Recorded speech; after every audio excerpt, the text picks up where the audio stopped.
आंदोलन या विरोध करेंगे तो पुलिस आएगी तो कार्रवाई होगी, केस होगा तो पुलिस वेरिफिकेशन में दिक्कत आएगी तो आप सरकारी नौकरी से वंचित हो जाएंगे। इसलिए आपसे अनुरोध है कि कृपया इस तरह के विरोध प्रदर्शन का हिस्सा ना बने, वरना पुलिस दिन और रात तैयारी में है, मुस्तैद है, मजबूत बैरिकेडिंग है।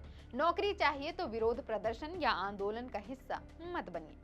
ये हमारी सलाह नहीं है, बल्कि झारखंड पुलिस की प्रतियोगी परीक्षा की तैयारी कर रहे अभ्यर्थियों से चेतावनी भरा अनुरोध है। जी, आज जेएसएससी कार्यालय का घेराव कार्यक्रम के दौरान मीडिया से मुखातिब झारखंड पुलिस के एक वरीय पदाधिकारी ने झारखंड के युवाओं को यही सलाह दी है। पहले आप इस वीडियो को देखिए। जहाँ तक विरोध और शांति भंग की बात है, तो उसमें अगर शांति भंग की जाती है, कानून को कुछ तोड़ा जाता है, तो ऑब्वियसली पुलिस अपना कानूनी प्रक्रिया करेगी और कार्रवाई करेगी, जिससे कहीं ना कहीं छात्रों के भविष्य को खतरा पहुंच सकता है। क्योंकि आपको रोज़गार लेना है तो पुलिस वेरिफिकेशन होता है, अदर वेरिफिकेशन होता है, जिसमें अगर आप पे केस होता है तो कहीं ना कहीं उसमें आपको दिक्कत आएगी। तो इसलिए हमारी छात्रों से अनुरोध है, उनकी भविष्य उज्जवल कामना की अनुरोध है कि भाई आप इस तरह के विरोध में पार्टिसिपेट नहीं करें। और पुलिस की हर तरह से व्यवस्था टाइट है। हम लोगों ने रात और दिन चारों तरफ जो भी बैरिकेडिंग होती है और वहाँ सुरक्षा के मापदंड है, उसको हम लोगों ने पूरा करके रखा है। पर्याप्त मात्रा में सुरक्षा बल की प्रतिनियुक्ति की गई है, मजिस्ट्रेट की प्रतिनियुक्ति की गई है और हम लोग सिचुएशन को ऑब्जर्व कर रहे हैं। उन्होंने अपने वक्तव्य में जो शब्द और पंक्तियां इस्तेमाल की हैं, उनको आप अपनी अपनी सुविधा से हिसाब से ले, अपील, धमकी या चेतावनी के रूप में ले सकते हैं। वरीय पुलिस पदाधिकारी की सलाह का लाबोलुआब यही है कि यदि कैरेक्टर क्लीन चाहिए तो आंदोलन मत कीजिए। उन्होंने कहा कि इस तरह के विरोध प्रदर्शन का हिस्सा मत बनिए। इस तरह के विरोध प्रदर्शन से क्या मतलब है? यदि सलाह थी तो कहा जा सकता था कि छात्र आंदोलन का रास्ता छोड़कर मेहनत और पढ़ाई पर ध्यान दे, लेकिन उनकी बातों में विरोध प्रदर्शन के दरमियान होने वाले केस और उससे पुलिस वेरिफिकेशन में आने वाली दिक्कत पर फोकस किया गया था। अभ्यर्थी पूछ रहे हैं कि इसे क्यों ना धमकी समझा जाए। क्या इसका मतलब ये है कि चाहे आयोग गलती करे, चाहे सरकारी स्तर पर गड़बड़ियां की जाए, अभ्यर्थी आवाज नहीं उठा सकते, अपने हक और अधिकार के लिए विरोध प्रदर्शन नहीं कर सकते, अपनी मांगों के समर्थन में आंदोलन नहीं कर सकते? आंदोलन करेंगे तो केस होगा तो पुलिस वेरिफिकेशन में दिक्कत आएगी, कैरेक्टर क्लीन नहीं मिलेगा और सरकारी नौकरी से वंचित हो जाएंगे। पूरे बयान का लबोलुआब तो यही लगता है। ये कैसी नेक सलाह है? सीजीएल परीक्षा के नतीजों से असंतुष्ट अभ्यर्थियों को लगता है कि ये झारखंड पुलिस की सलाह से ज्यादा धमकी है। क्या पुलिस ये कहना चाहती है कि सरकार या आयोग की किसी भी गलती के खिलाफ आवाज ना उठाई जाए? क्या भविष्य में आयोग की मनमानी या सरकार की उदासीनता को चुपचाप सहन कर ले और जो हो रहा है उसे होने दे?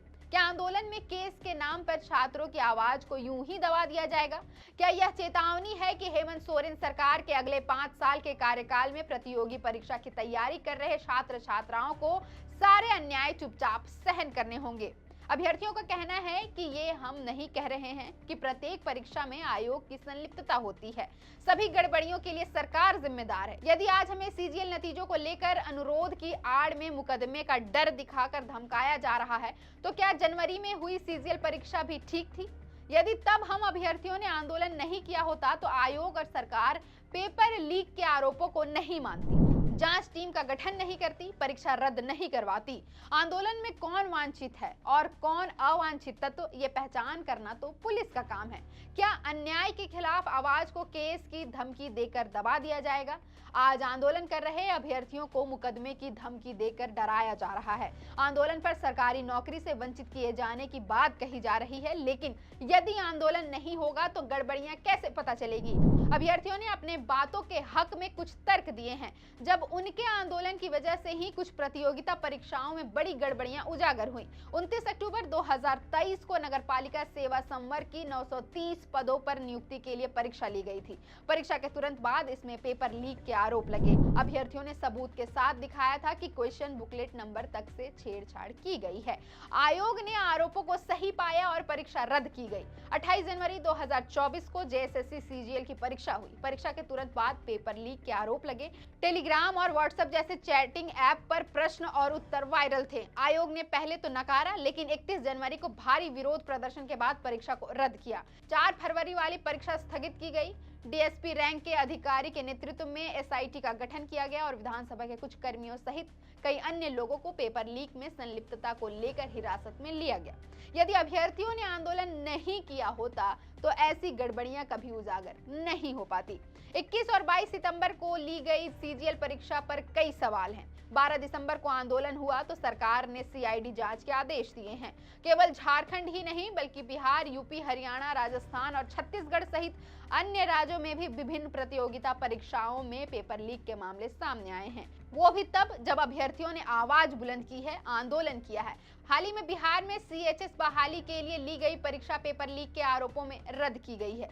सितंबर 2024 में ली गई सीजीएल परीक्षा में पेपर लीक हुआ है या नहीं, रिजल्ट में गड़बड़ी की गई है या नहीं, यह जांच का विषय है। सीबीआई जांच की मांग की थी, सीआईडी जांच कर रही है। उम्मीद है कि निष्पक्षता से जांच होगी, लेकिन पुलिस प्रशासन के द्वारा ऐसा कहना कि आंदोलन करोगे तो केस होगा तो पुलिस वेरिफिकेशन में दिक्कत आएगी तो नौकरी नहीं मिलेगी, ये तो अनुरोध की आड़ में धमकी ही लगती है। क्या सरकार और प्रशासन इस बात की लिखित गारंटी दे सकता है कि आगामी प्रतियोगिता परीक्षाओं में किसी भी प्रकार की गड़बड़ी नहीं होगी, कोई और पेपर लीक का मामला नहीं होगा? पुलिस की माने तो गड़बड़ी का संदेह होने पर या फिर पुख्ता जानकारी होने के बाद भी अभ्यर्थी आंदोलन नहीं कर पाएंगे, विरोध नहीं जता पाएंगे, जांच की मांग नहीं कर पाएंगे। जो जैसा हो रहा है वो वैसा होने देना होगा, क्योंकि आंदोलन करेंगे तो केस होगा तो पुलिस वेरिफिकेशन में दिक्कत आएगी तो नौकरी नहीं मिलेगी। फिलहाल के लिए इतना ही। मेरा नाम है अवंतिका और आप देख रहे थे द फोर्थ पिलर।